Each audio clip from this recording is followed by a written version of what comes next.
তো গত সপ্তাহে যে মামলাটি আছে ডেস্টিনি গ্রুপের মামলাটি, ডেস্টিনি টি প্ল্যান্টেশন লিমিটেডের মামলা, এই মামলা গত সপ্তাহে সর্বশেষ কি অবস্থা হয়েছে, মানে শুনানির কি পর্যায়ে হয়েছে, বিষয়টি যদি সম্মানিত দর্শকদের উদ্দেশ্যে আপডেটটা প্রদান করেন। প্রথমত গত মঙ্গলবার এই মামলার তারিখ ধার্য ছিল। সেই তারিখে প্রসিকিউশন পক্ষে কোনো সাক্ষী না আসায় এবং সময়ের দরখাস্ত দেয়ায় সেই আবেদনটি মঞ্জুর করে আগামী 2রা জুলাই 2024 ইংরেজি তারিখ পরবর্তী এই মামলার তারিখ ধার্য করা হয়েছে। ইতিপূর্বে আপনারা জেনেছেন যে সংশ্লিষ্ট বিজ্ঞ বিচারক বদলি জনিত কারণে এই মামলার সাক্ষ্য গ্রহণ আপাতত মুলতবি রয়েছে।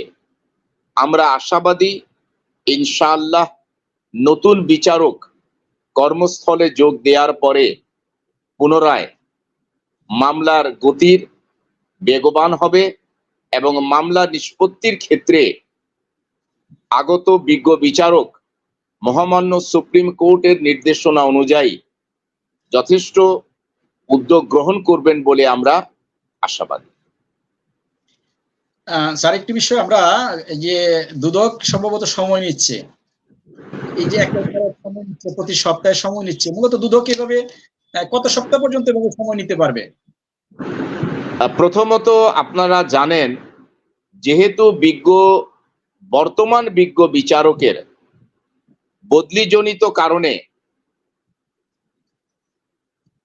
দুদকের পক্ষের লার্নেড পাবলিক প্রসিকিউটর যেই সময়ের আবেদন করেছেন সেটি তিনি নমনীয়ভাবে গ্রহণ করে সেটাকে মঞ্জুর করছেন। তার কারণটা হচ্ছে, মৌলিক কারণ হচ্ছে, যেহেতু বিজ্ঞ বিচারক বদলির অপেক্ষায় রয়েছেন, সুতরাং তিনি যদি মামলার ধারাবাহিকতা অব্যাহত রাখেনও সেই ক্ষেত্রেও তিনি মামলা নিষ্পত্তি করতে পারছেন না। সে কারণেই এই মামলার সাক্ষীরা না আসায় বিজ্ঞ বিচারক যেহেতু বদলির আদেশ প্রাপ্ত হয়েছেন, সুতরাং সেই ক্ষেত্রে তিনি এই বিষয়টি বিবেচনায় নিয়ে এই প্রসিকিউশনের আবেদনটি মঞ্জুর করছেন। স্যার, একটা বিষয় সম্প্রতি শুনতে পেরেছি যে মাননীয় বিচারক বদলি হয়েছেন এবং মিডিয়ার মাধ্যমে আমরা জানতে পেরেছি। এই মানে এখন যে উনি বদলি হয়েছেন, আমরা যতটুকু জানতে পেরেছি, একটি প্রজ্ঞাপনও দেখেছি যে উনাকে মৌলভীবাজারে বদলি করা হয়েছে, পাশাপাশি অন্য একজন বিচারকও আসছেন।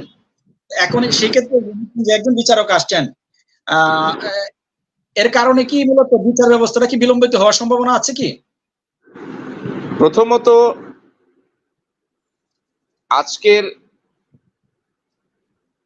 একাধিক পত্রিকার প্রকাশিত সংবাদের সূত্র ধরেই বলছি, সেখানে 19 জন জেলা জজকে বদলির আদেশ, প্রজ্ঞাপনের মাধ্যমে বদলির আদেশ রয়েছে।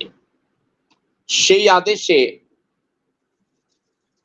স্পেশাল জাজ কোর্ট নাম্বার 4, অর্থাৎ যেখানে আমাদের ডেস্টিনি ট্রি প্ল্যান্টেশন লিমিটেডের মামলা চলমান, সেই মামলার আদালতের বিজ্ঞ বিচারকও সেই বদলির আদেশের অন্তর্ভুক্ত এবং সেখানে আমরা দেখেছি যে তাকে মৌলভীবাজার জেলা ও দায়রা জজ হিসাবে বদলি করা হয়েছে এবং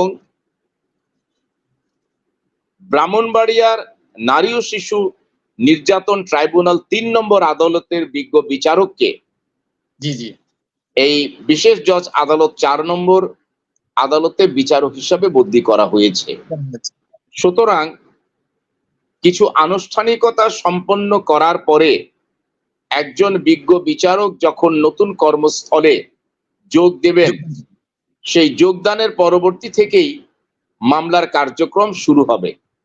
সুতরাং যে কারণে এই মামলার সাক্ষ্য গ্রহণ বিলম্বিত হচ্ছে, সেটার জন্য কোনো ব্যক্তি, কোনো প্রক্রিয়া দায়ী নয়। এটা একটা স্বাভাবিক প্রক্রিয়া। একজন বিজ্ঞ বিচারক বদলিজনিত কারণে মামলার কিছুটা সময় বিলম্বিত হয়, তবে সবচেয়ে বড় জিনিস হচ্ছে আমরা আল্লাহর দরবারে শুকরিয়া আদায় করি যে বিজ্ঞ বিচারক এই স্টেশন ছেড়ে অন্য স্টেশনে যাচ্ছেন। আমরা ওই আজকের পত্রিকার নিউজে ওই জি প্রজ্ঞাপন আদেশের মধ্যে আমরা এটাও জানতে পারলাম যে আরেকজন বিজ্ঞ বিচারক যিনি এই আদালতে আসছেন।